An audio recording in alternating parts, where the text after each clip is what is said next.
I never thought I'd smile while listening to screams echo across my Wyoming ranch, but there I was, key in hand, bolting the barn door as if sealing fate itself.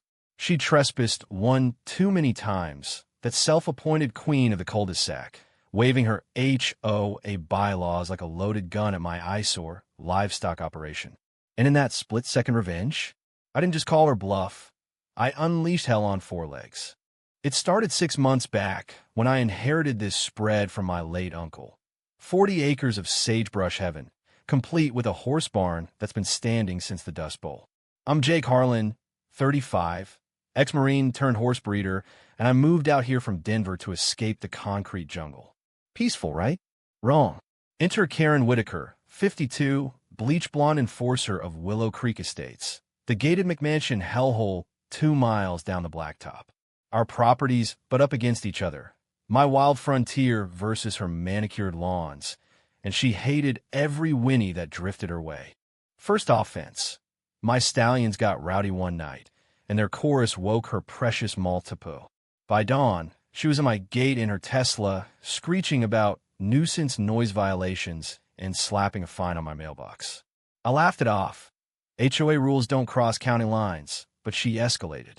Anonymous complaints to the sheriff about unpermitted structures. Petitions from her wine mom coven claiming my dust clouds were health hazards. I ignored it, focusing on breaking in my quarter horses until she crossed the line. Literally. One muggy July afternoon, I'm in town grabbing feed when my security cam pings. Karen, in full battle gear, visor, whistle, clipboard, vaulting my split-rail fence like some deranged Olympian. She marches straight to the barn, jimmying the side door with a credit card because, apparently, community oversight trumps private property. I haul ass back, tires spinning gravel, and arrive just as she's inside, flashlight sweeping stalls, muttering about code infractions and snapping pics of my hay bales. My blood boils. This isn't neighborly nagging. It's burglary with a side of busybody bullshit. I burst in yelling, "Get the hell out, Karen. This is trespassing." She spins, eyes wild behind her bifocals, and launches into her tirade. "Your filthy operation is devaluing my home by 20%. I've got rights. HOA president, remember? We're fixing this now. Rights? Lady, you just be and ed my livelihood." We argue. Me comment first, her volume cranking to 11, until she shoves me, clipboard first, and bolts for the door. But not before kicking over a feed bucket, startling my prize bull, Thunder, in the far pen. He snorts, paws the dirt. The other three, his herd mates, pick up the vibe, lowing deep. That's when the devil whispers. I grab the door as she scrambles out, but instead of letting her flee, I yank it shut. Click.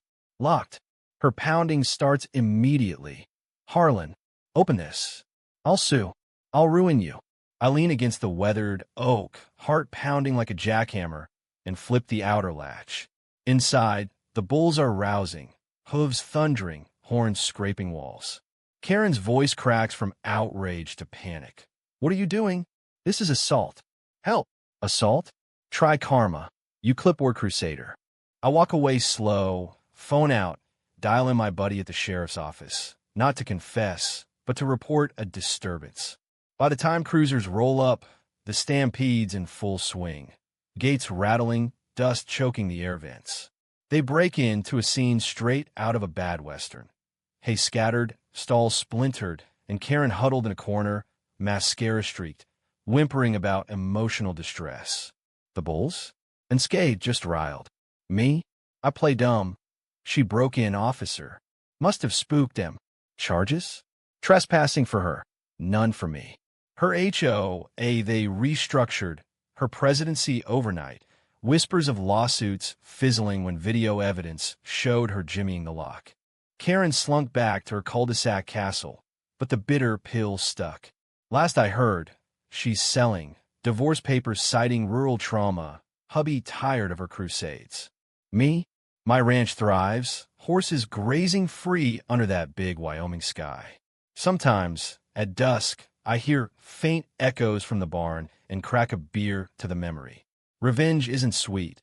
It's got a kick like bullhide. And damn if it doesn't feel right.